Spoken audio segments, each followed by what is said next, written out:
ایک غریب آدمی کو قرض کی ضرورت پڑ گئی، 1000 دینار چاہیے۔ میں کہہ چکا ہوں کہ درہم چاندی کا ہوتا تھا، دینار سونے کا، اب 1000 دینار لینا ہے۔ تو جس بندے سے اس نے کہا، اگرچہ وہ نیک بندہ تھا، اس نے کہا یار 1000 دینار دے دو۔ تو کہنے لگا کوئی گواہ ہے تیرے پاس؟ وہ کہنے لگا غریبوں کا گواہ کون ہوتا ہے؟ ہاں ایک گواہ ہے۔ کہا کون؟ کہا میرا رب، وہ تیرے اور میرے بیچ گواہ ہے۔ اس نے کہا کوئی کفیل، اگر تو پیسے نہ دے سکے تو وہ بعد میں دے دے، یا تجھے کچھ ہو جائے تو وہ دے دے۔ اس نے کہا کفیل بھی میرا اللہ ہی ہے، میرے پاس اگر ہے تو رب کریم کا نام ہے، اگر اعتماد کر سکتا ہے تو کر لے۔ بندہ نیک تھا، اس نے کہا رب کے نام پہ، رب کی کفالت پہ، اللہ کو گواہ بنا کے میں تیار ہوں تجھے 1000 دینے کو۔ اس نے 1000 دینار دے دیا۔ وقت واپسی کا طے ہو گیا، وہ چلا گیا پیسے لے کے۔ اس نے پوری محنت کی کہ میں نے وقت پہ پیسے لوٹانے، پوری محنت بھی کر لی، اللہ نے مدد بھی کر دی، پیسے بھی اس تاریخ کو اسے مل گئے۔ بعض لوگوں کا تو لوٹانے کا دل ہی نہیں نہ ہوتا۔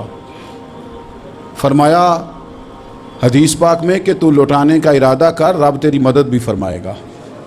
لیکن یہاں بہت سارے لوگ کہتے ہیں خیر ہے، ارادہ ہی نہیں، تو پھر جس طرح کا بندے کا گمان ہو رب بھی اسی طرح کا معاملہ فرماتا ہے۔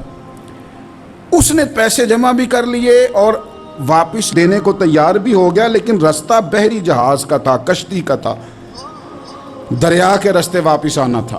اب وہ جب آ گیا دریا کے کنارے تو بڑی کوشش کی، پر وہاں اسے کوئی کشتی نہیں ملی۔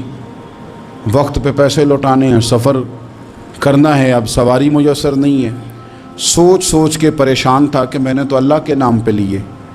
اچانک دل میں ایک تجویز آئی، اس نے ایک لکڑی لی، لکڑی کو اندر سے کھولا، 1000 دینار اس میں بھرا، بخاری پڑھ رہا ہوں، اور ساتھ ایک خط بھی لکھا کہ یار میں پیسے پہنچانا چاہتا تھا پر مجھے کوئی چیز نہیں ملی دریا کے اس پار آنے، اللہ کے نام پر تیری طرف روانہ کر رہا ہوں۔ اور یہ کہہ کہ وہ لکڑی دریا میں رکھ دی، وہ لکڑی ڈوب گئی ہے، واپس آ گیا۔ وہ جس نے پیسے لینے تھے وہ عین مقررہ وقت پر دریا کنارے آیا۔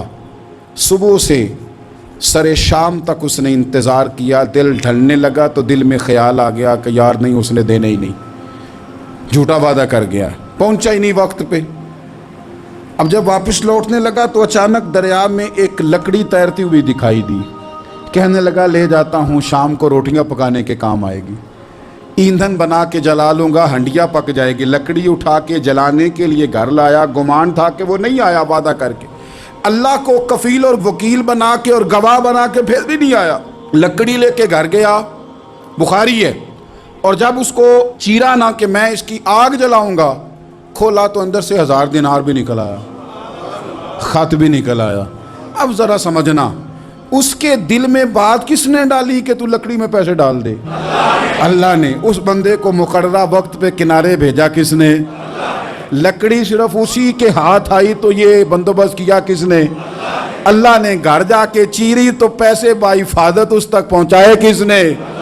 تو پھر ہمیں بھی توجہ اللہ کی جانب بھی کرنی چاہیے، ہمارے پہ دل کی توجہ رب کی طرف ہی ہونی چاہیے نا، ہمیں ادھر ادھر جانے کی، دیکھنے کی، بندوں پر غور کرنے کی ضرورت کیا ہے؟ وہ پیسے پہنچ گئے، یہ وہاں اپنی جگہ پہ پریشان تھا، اس نے 1000 دینار اور جمع کیا۔ پھر دوبارہ ایک دن دریا کنارے آیا، کشتی مل گئی، بیٹھ کے اپنے اس بھائی کے پاس آیا، کہنے لگا دیکھنا مجھ پر بدگمان نہ ہونا، پیسے اس تاریخ کو بھی جمع کر لیے تھے، دریا پہ آیا تھا پر کشتی نہیں ملی تھی، پھر میں نے نا لکڑی میں ڈال کے خط ڈال کے تیری طرف بھیج بھی دیے تھے، لیکن آج میں پھر لے کے آ گیا ہوں۔ وہ کہنے لگا خوش ہو جا، جس رب کو تو نے میرا اور اپنا گواہ بنایا تھا اس رب نے میرے تک پہنچا بھی دیے ہیں۔ جب لوگ اللہ کو گواہ بناتے ہیں، رب کی جانب اپنی توجہ کرتے ہیں، اپنی چاہتوں، خواہشات اور اپنی ساری چٹھیاں اپنے رب کریم کی رحمت کی طرف روانہ کرتے ہیں، پھر اللہ اپنے بندوں کو مایوس نہیں کرتا، اللہ اپنے بندوں کو نواز دیتا ہے، اللہ تبارک و تعالیٰ اپنے بندوں پہ کرم نوازی کرتا ہے۔